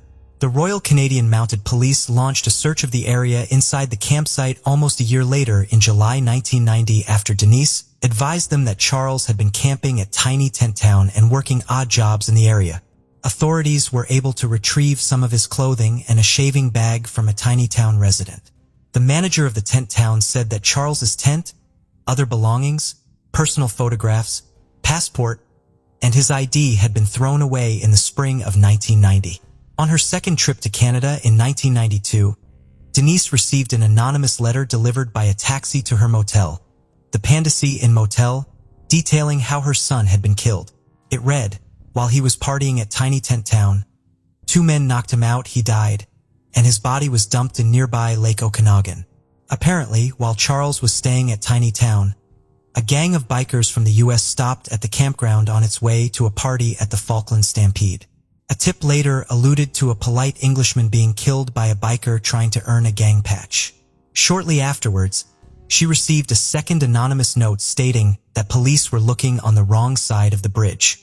This led local volunteer divers to go into Lake Okanagan, where they searched for 3 days. Vancouver-based International Sea Search aided with a submersible camera and its volunteer team to search beneath the old floating bridge for 3 more days. During the search, a man's body was located, but it was determined to be that of an elderly man that had committed suicide at the lake 7 years earlier. His mother, Denise Allen, yearns to find her only son's remains and bury him with other family members in a cemetery in Cambridge, England, and maintains a search for Charles K.J. Horvath Allen Foundation page on Facebook. She has made at least 16 trips to Kelowna looking for answers, exhausting her funds, but sadly as of today, this case remains unsolved. Leah Selina Souza was born June 7, 1977 in Ontario, Canada. She was described as bubbly with a wonderful sense of humor. On Labor Day weekend in 1990, Leah would be starting high school the upcoming week. Shortly after midnight on September 1, 1990, 13-year-old Leah, her mother Laura, and 9-month-old baby brother Michael had just returned home from vacation. The 3 of them lived in a small community north of Toronto on Beachview Avenue in Cumberland Beach. Her mother was sleeping in her bedroom and her baby brother Michael was asleep in his crib while Leah went to sleep on the couch. Soon after, at least one intruder broke the glass on the back door of their home. Laura was beaten unconscious, but thankfully baby Michael was left unharmed in his crib. Leah would be sexually assaulted and then taken to the backyard where she was murdered. The next morning, Leah's body would be found by childhood friend in the backyard. Her mother, Laura, would survive and may have seen the intruder, but sadly cannot remember the events of that night due to head trauma. The only evidence found was a bloody size 9 or 10 all-leather Nike shoe. Her mother has gone to great lengths over the years to try to recover her memory from that night. She underwent hypnosis, was injected with sodium pentothal, also known as truth serum, and eventually traveled to Sudbury, Ontario to visit a lab run by Michael Persinger, an expert on the human brain. However, the process was unsuccessful and doctors told her to give up. But she continued to pursue options and then underwent a process using magnetic fields targeting the right hemisphere of her brain in an attempt to encourage any residual neurons that may be intact. But sadly, it did not help. It's likely whoever killed Leah Souza targeted the family's vulnerability. Laura was a single mother with an infant and a young teenage daughter. Investigators believe whoever attacked the Souza home that night was familiar with Cumberland Beach and either lived there or frequented the area. They also believe that the attacker knew the family was alone that night. The OPP Homicide Team Steel meets regularly to go over the case and have conducted more than 1,800 interviews in the past 30 years. Some of those 1,800 people have been interviewed multiple times. One report says that the killer strangely cut Leah's hair that night. A neighbor of the Sousas recalled hearing the voices of a man and a woman in their backyard that night. However, at the time, they didn't think much of it because it was common for people to cut through people's backyards in the neighborhood. Therefore, some people speculate that a female was involved and Leah was the target because of jealousy, hence her hair being cut. One of the persons interviewed multiple times is Brian Timothy Elson. Just 4 months after Leah was murdered, Elson stabbed and killed a teenage girl, 17-year-old Sandra Bannister. Elson's grandmother lived just down the street from the Sousas and police believe he was in the Cumberland Beach area the night of the murder. Elson was convicted of the Bannister murder and served 6 years in prison. Convinced he was dangerous, the courts took a rare step and allowed police to monitor his movements for 3 years after he was released from prison. Despite Elson's denials, the OPP said they believe he was in Cumberland Beach the night of the murder. But Elson was released after questioning and has never been charged. In her book, Poetic Justice, The Search for Leah's Killers, Leah's mother Laura reveals that her brother was a drug dealer who was living with them at the time of the murder. She says it is possible that the assault was drug-related and that the killer or killers were actually looking for him. Retired OPP officer Barry Rule believes a serial killer could be responsible for the attack, as well as many other attacks on girls and women in southwestern Ontario. He recalls the serial killer by the pseudonym Larry Talbot in his book, A Viable Suspect, the story of multiple murders and how a police force's reach proved too short for Canada's most notorious cold case. In 1971, Talbot broke into Rule's cottage in Sauble Beach and attacked his fiancée. Luckily, Rule interrupted the assault and arrested Talbot at the same. Later, he attended a community policing meeting about Leah's murder, where he learned that the intruder gained entrance to the home by smashing out the back door window. This was how Talbot broke into Rule's cottage 21 years earlier. Talbot was a traveling salesman that frequented the highways of southwestern Ontario, and a rape kit was found in his car. But he died before he was thoroughly investigated for any unsolved murders. Another theory came in 2012 from an ex-con that was in prison with serial killer Mike Wayne McGray. The man posted on the Unsolved Canada forum, stating that McGray described in detail how he committed the crime and also said that if he was ever questioned by police that he would admit to it. But this has yet to happen. It's been 31 years since Leah's life was cut short at the age of 13, and as of today, this case remains unsolved. Jordan Alexander Holling was born November 1, 1999 to Andrea Wally and Morgan Holling. He is described as very intelligent, friendly, and excellent at computers and science and enjoyed skateboarding. At some point, his family moved to Campbell River, British Columbia on the east coast of Vancouver Island, and although his parents divorced, they co-parented their 3 children. In 2017, Jordan was just 2 credits shot of graduating Carahive Secondary School in Campbell River with ambitions for a career in computer technology. On October 15, 2017, 17-year-old Jordan left work at the A&W restaurant in downtown Campbell River and went to his friend and co-worker Raven's apartment on 16th Avenue. He had planned to stay over and everyone went to bed. But sometime after 1 a.m. he called out that he was going home and began heading to his mother's home on 17th Avenue with his skateboard along Campbell River 16th Avenue, which is not considered the safest area. Although it was only a short walk, it was cold, rainy, and foggy, and he was underdressed for the weather. Strangely, he accidentally put his friend Sadie's shoes on, which were 2 or 3 sizes too small. Sadly, he never made it home. He also never made it to work that morning, which was unlike him. His parents would report him missing later that day. His friends, Raven and Sadie, said they had spent the evening listening to music, playing video games, and watching videos, and when Jordan left, he was intoxicated, but everything appeared normal. His family says he would never leave of his own accord.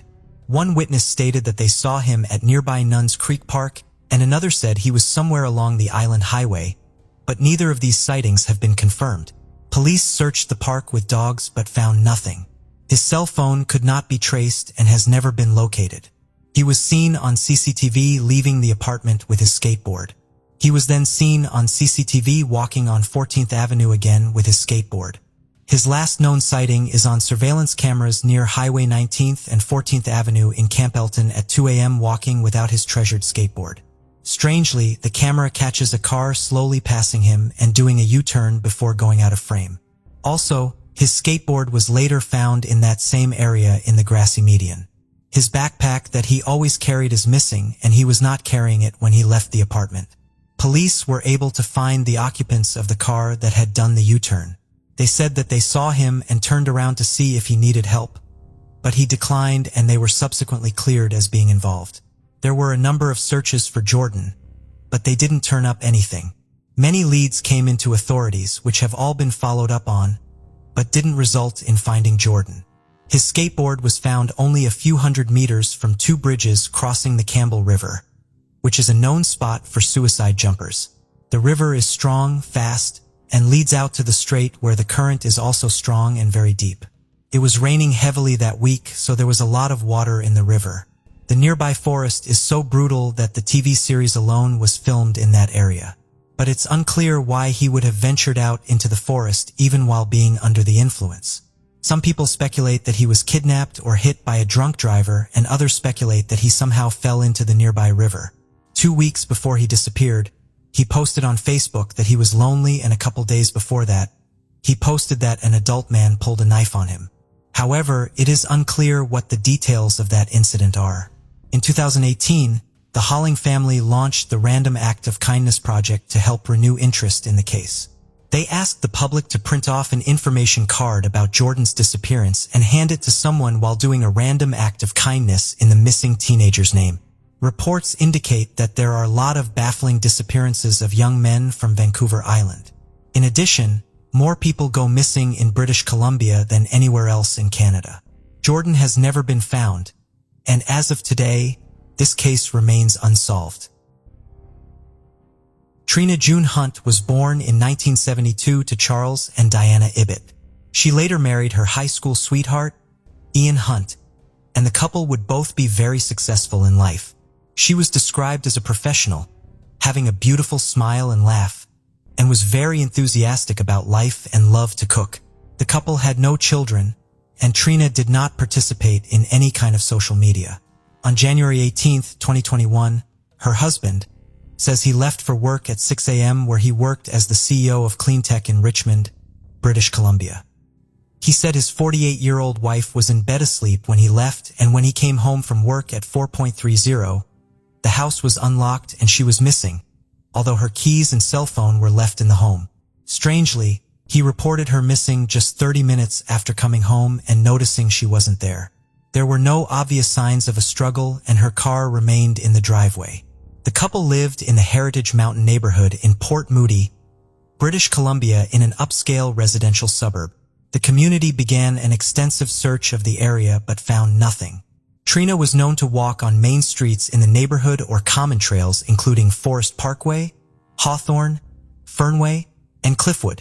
However, cameras were located and reviewed, and there is no known confirmation of Trina leaving her residence or being seen in her community. Also, search dogs never located a scent of Trina anywhere in the area. Trina had recently retired, and her friends and family are unaware of any financial, marital, or mental health issues. During the investigation, it was determined that on January 14th, 4 days before she was reported missing, Trina was seen on CCTV footage shopping. The next day, on Friday, she was texting with a friend and made plans to have a virtual cocktail hour over the weekend. Interestingly, she spent the evening browsing homes online. Then on Saturday, the following day, Ian stated they took a day trip to Hope, British Columbia, nearly 2 hours from their home, taking no phones with them so they could have a digital detox. However, it would be rare for anyone to choose to travel in those conditions without a cell phone. He said they visited a campsite that they had visited in their 20s, despite it being 2 degrees. He also said they made no stops along the way and was unsure what time they returned, but were back in time to watch a movie.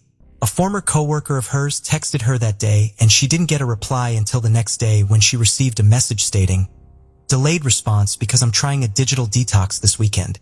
Haven't touched the phone all weekend." Her friend thought this message she received was very strange. Sadly, more than 2 months later, on March 29, 2021, her remains were discovered by a hiker in Silver Creek near Hope, British Columbia. Her death was determined to be caused by foul play. Strangely, this is the same area that the couple visited the weekend before she was reported missing. In June, homicide investigators executed search warrants at Hunt's home in Port Moody and Ian's parents' home in Mission.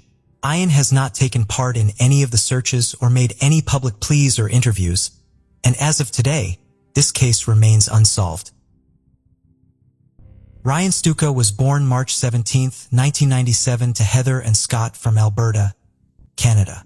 In 2017, at the age of 20, he made the decision to temporarily move to Sun Pig Ski Resort Village in British Columbia with a longtime friend to work at the resort during that winter season. They were sharing a cabin with several other roommates that were also working at the resort for the season and arrived on December 1, 2017. On the evening of February 16, 2018, Ryan and his roommates attended an event at a local pub called Moss's Bar and Grill where he was said to be drinking, and then on to the nearby bar called Bottom's Bar and Grill for a silent disco. When Bottom's Bar closed at 1 a.m., the group made plans to go to a house party nearby on Burfield Drive. According to all involved, the roommates eventually left after 30 minutes to walk home, which was only a 15-minute walk. The story goes that Ryan stood up with them to put on his coat and they believed he was walking right behind them.